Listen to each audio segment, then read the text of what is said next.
feels good that we were able to get a win. Overall, I think we moved the ball well at times, but again, we can't put ourselves in a position like that. I thought that coming out in the third quarter,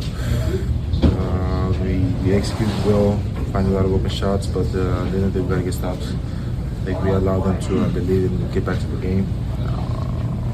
We don't want to do that.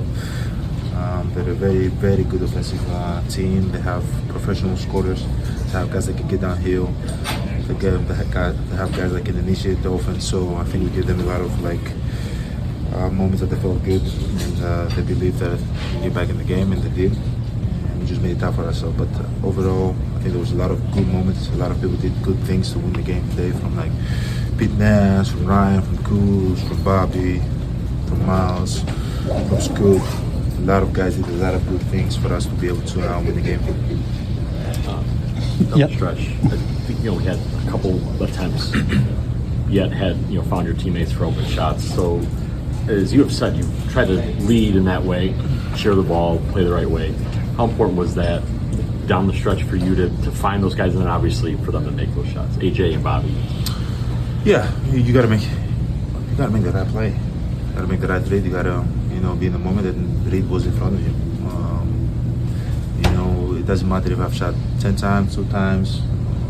You gotta make the right read. And I think one time, AJ was open, and the other time Bob was open in the corner, and both of them make the shot, which I'm happy.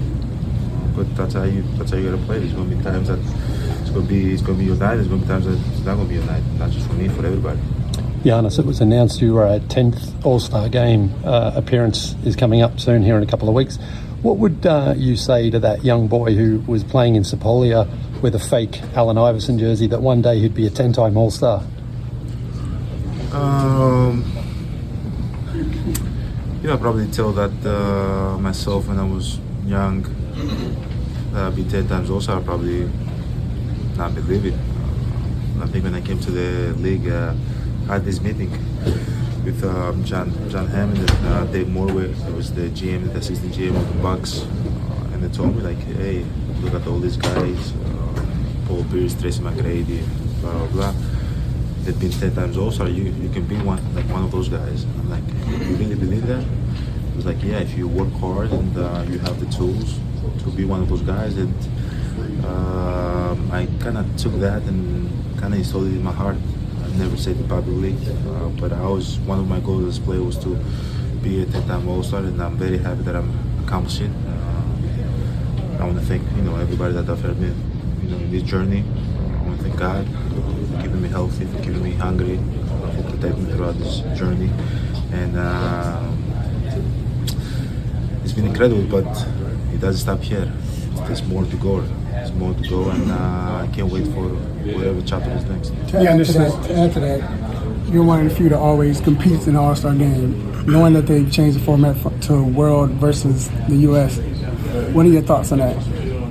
I think it was probably one of my ideas. I think I said it maybe last year or 2 years ago publicly. It doesn't really matter what the format's going to be. I know that we'll never have a chance to be on the court and play among the best. I will always compete. And I'm excited. I'm excited to go out there, put on the show, and my kids are older now. They get to enjoy the All-Star game.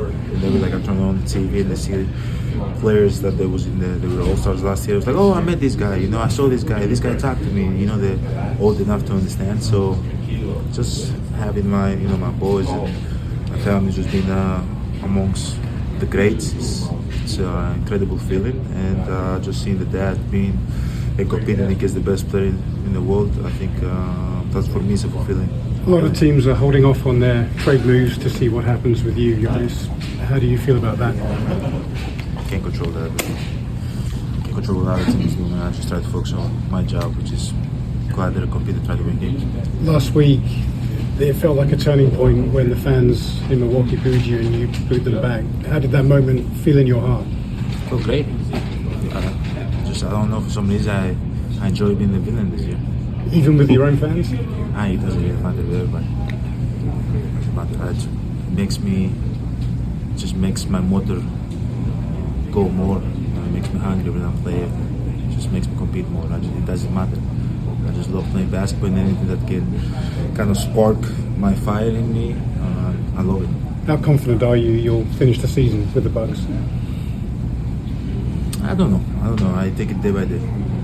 To see Jalen Johnson come up and being a young star now, what was it like guarding him or playing against him, and what do you see in him? I see greatness in him for sure. I think he's one of the best young talents in this league. I think he has a very high ceiling. As long as he puts his head down and keeps on working hard and keep on listening to his coaching staff and try to improving things to help his team win, I think he has a bright future. I just seen the kid because I used to go back in the day in the AAU when my brother Alex was competing and they were teammates. So I've known him since he was like 15, 16, and just seeing him now that he flourished to the player that he is today, it's just fun, and it just makes me feel like I'm old, but I'm not old. Again, the sky is the limit for him, and just gotta stay humble.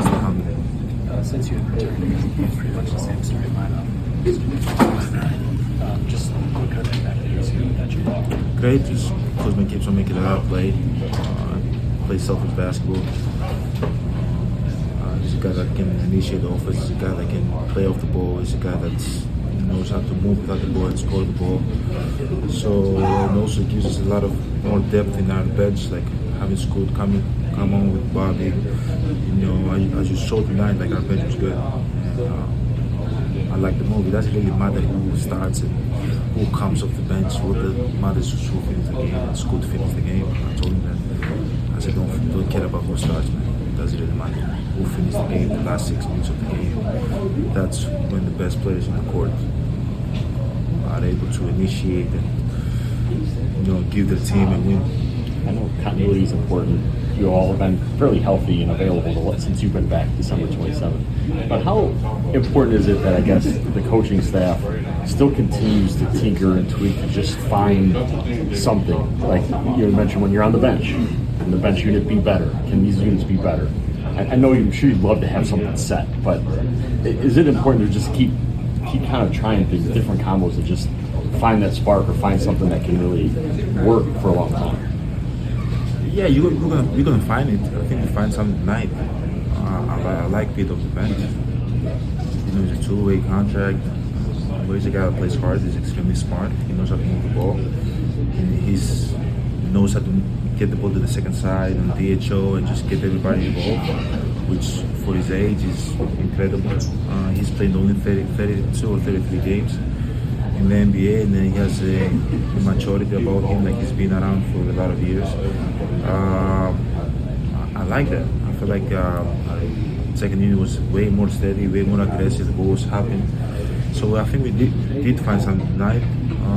But again, if Coach Dark keeps on trying to figure things out, that's his job. That's what you got to do. You got to figure out the ways that we can be better. And I think today was something that we should definitely keep and see if it works. And if it doesn't work, then you just got to keep on making adjustments. Last question.